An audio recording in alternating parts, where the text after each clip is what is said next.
All right, guys, it's Nick with MarketMakersMethod.com. Welcome to lesson 2 of this MarketMakersMethod.com course. And this lesson is we're still looking at the cycle, and we're still going to be focusing on the weekly cycle, on the intraday cycle, on the bigger picture.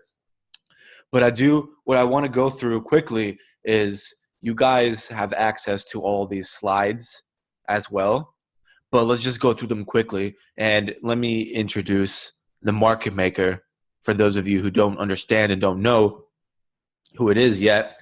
So to beat the market maker, right, the market maker is going to induce traders to take positions, right? He's in the business of doing that.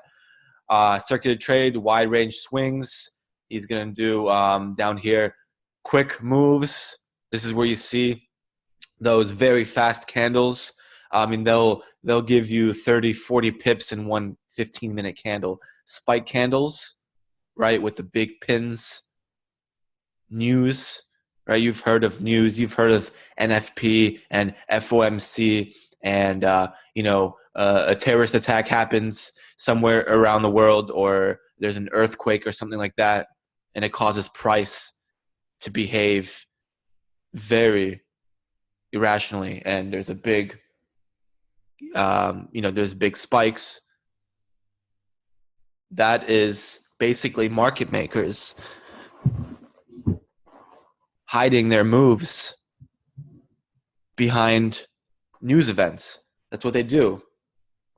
And of course, hit the stops and clear the board, force you into margin trouble and pocket your money. That's where we get the term stop hunt, is because they're hitting the stops. And we'll get more into that.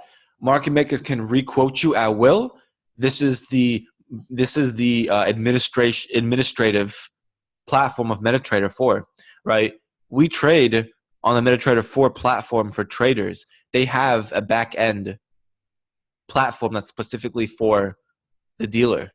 And what they can do is they can see exactly how much is in your account, where you're placing your trade, how many lots you have, how many pips till your stop loss till you'll take profit. And if you get in on Euro USD at 1.12, they can requote you at 1.1250. Or they can requote you 5 or 10 pips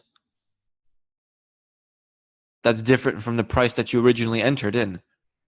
So this is one of the tools that they have, is they don't have to quote you at the exact price that you entered in. They can toy with the spread. They can open up the spread, and they do this when they hit the stop hunts, when it's London session, and when they hit the stops and they issue second leg or first leg with a pin, and they're grabbing orders. All they have to do here is go on their platform and slide this and increase the spread. That way they're making their hand larger and they can grab more orders by pushing price just a few more pips extended to normally where price went and where you see that it went on your chart. Market makers can hold a price level or extend it so that it becomes visible on your chart. What this means is they can assign exactly where the next 15-minute candle or 1-hour candle, where it's going to tap, where it's going to close, where the opening is going to be. If there's going to be a pin to the downside, they can control exactly how the candle looks, exactly where price is going to extend, where price is going to close, open, etc. This is the tool that they use to do that. So this is not all made up. These market makers exist. And this is the administrator user guide. This is where there is a book that they teach market makers how to specifically take your money, take retail traders' money. They know exactly who's in margin trouble. 34.1% means that they're almost about to be called out. Margin call is that they are probably down to the last $200 and they're risking half of their account and their trade is slowly going into negative and they're about to get wiped out of their account. They're able to see exactly everyone who's at this stage. And eventually what they'll do is they'll analyze their books and see that they can easily take out all these traders here and pocket their money and wait for them to deposit more into their broker. Understand that they manage risk against your open positions.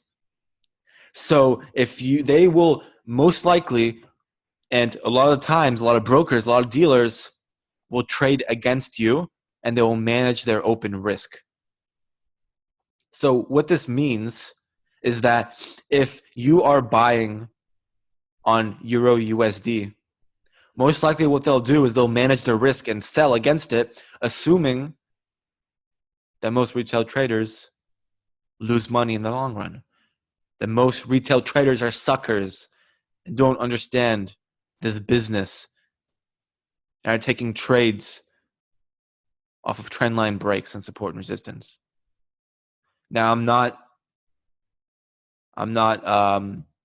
talking against any of those strategies because I can't, but this is the reality. This is the account manager's desktop. This is exactly what he sees. Everything that we just went through, he can see exactly when John or when Izzy or when Elizabeth places an order, which country, balance, lot size, margin. Right here you have your margin calls. Here you have the name, their login ID, what country, city, their balance, different type of lot sizes, profits uncovered. They can see all of this on their back end, guys. Understand this. And I want to show you this because I want you guys to believe it. This happens. So market makers, they will create their trap moves beginning of the week. This is very important that I teach in understanding the cycle. False move week beginning. This is what it is. Sunday, Monday. That may not always happen Sunday, Monday. But that's the false move week beginning. Beginning of every day, there's a trap move. Beginning of each session, there's a trap move. End of a session, there's a trap move. Notice that at the end of London, going into New York session, they open the spread up and there's more aggressive moves for the dealer to come into New York session, analyze his books, and he'll hit the stops, right? At the start of each session. At the end of the day, notice that at the end of New York session, a spread will open up. It's amazing to watch this. Every day at 5 p.m. Eastern Standard Time, New York time, the spread is going to open up. And the end of the week, they'll trap traders, trap them going into next week so they have volume to work with. So this is some slides that I wanted to show you guys. Now, I'm going to share something else. Now, you guys all received this ebook, so you should have already been looking through this. So this is, you saw this in a previous video that I went through in the first cycle video.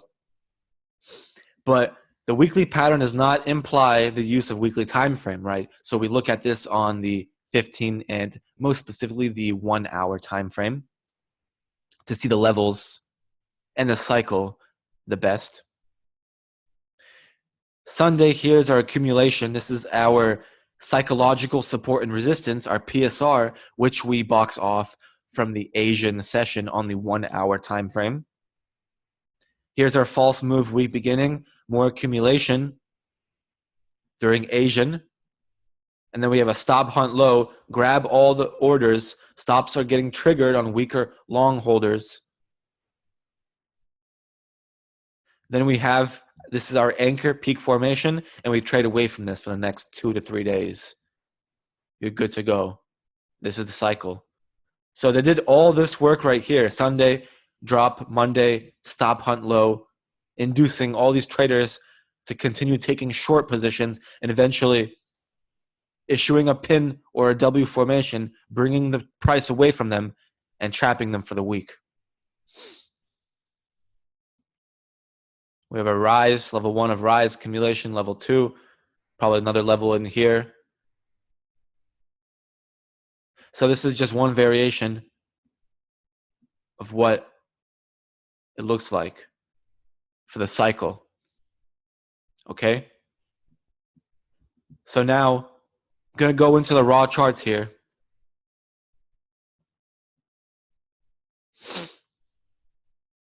And let's analyze more. And for the next 25 minutes, let's go through and continue learning about the weekly cycle. And then we're going to get better and better at this, identifying the weekly cycle on the 1 hour time frame. So let's go. So for this, let's take a look, and I'm going to go in with a different pair for this example. So in terms of different pair, let's bring out, for this sake, Euro AUD. Okay, so let's do Euro AUD here. So let's kind of go through this, and let's go and go through all this. So the way you always want to analyze your charts is in this way, okay? So what we want to do is understand that we're coming from multiple days of drop right here. So we know this, and this looks clear. EMAs are fanned out. You'll see this in the slides that I sent about moving averages, is that when the moving averages are fanned out, that's indicating that we're in level 3. And that we're approaching level 3, or that we're completely oversold and that price must return to the baseline. Okay, so now if we're looking at this price here and say, okay, so it's around here, right? We have our PSR right here. So let's go how we're going to analyze this, right? So we always take a look at it. So November 9th to the 12th, right? We take our Asian session and we draw the PSR. Okay. So in terms of what happened here is this is our anchor because we had our, okay, so previously what we look for is, okay, let's find the peak formation here, actually. Peak formation is identified always.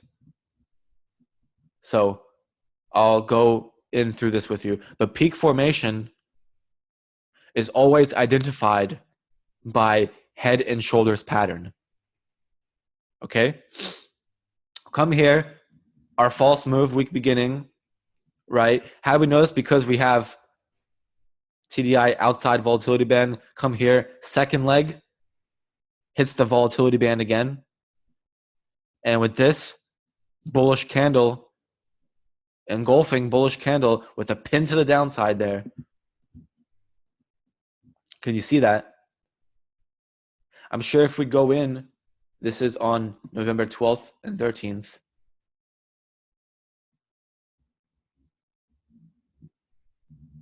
Is a PSR. November 12th and 13th, what do we see here? It's a clear. So let's take this. So initially we identified this on the 1 hour time frame.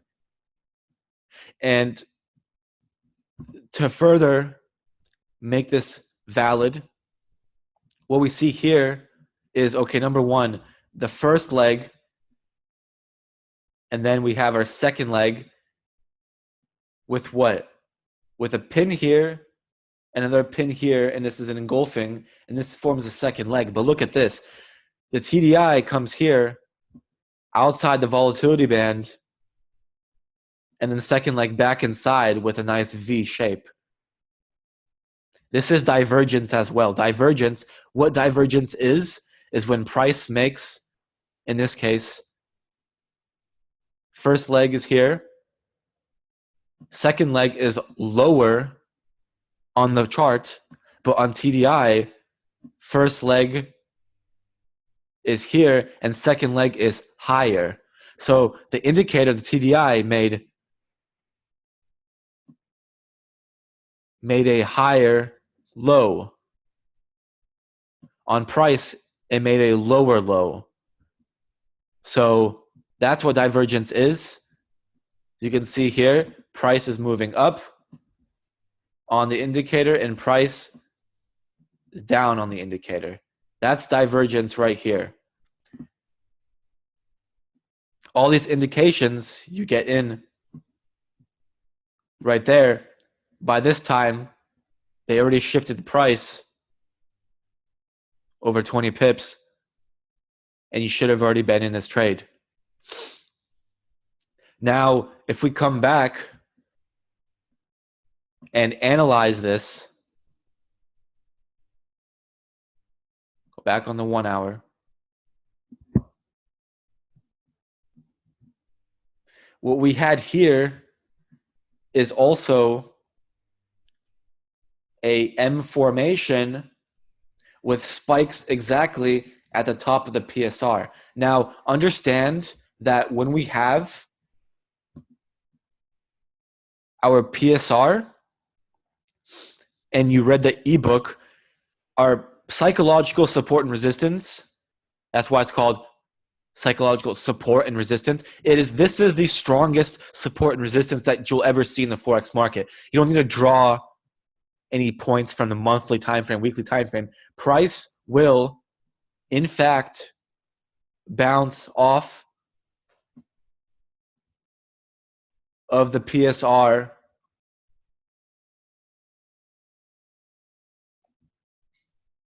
because the PSR is what the market makers are working with. This is the real support and resistance, okay? So notice that when we start drawing our PSR, our spike candles will spike exactly to the PSR, and we'll see a lot of rejection off of the PSR all the time, because this is where market makers will work price. And this is where they trap their traders, and this is where they made the spread for the beginning of the week. So know that if we come here, and a lot of times what you'll notice is if we have a picture perfect setup, right? So we always look at it in terms of, in terms of importance of the strategy. Number one is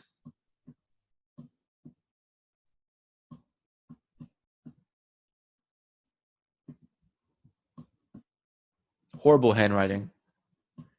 Number one is the pattern. Number two is the pattern. Number three is the pattern. Number four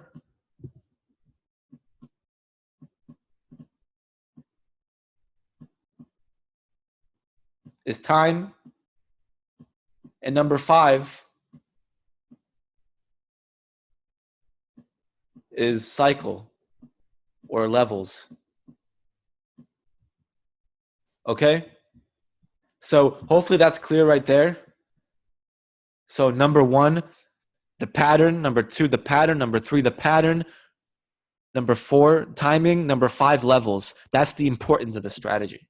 So oftentimes you'll see a picture perfect pattern at the stop hunt box. Look at that, New York session.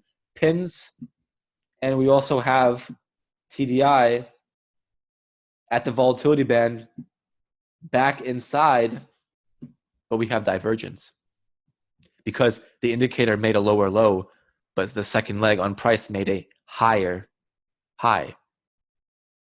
Made a higher low, and this made a higher high. Can you see that? Right? Price here, price is higher here. TDI here, price is lower here. So anyways, we came back down aggressively.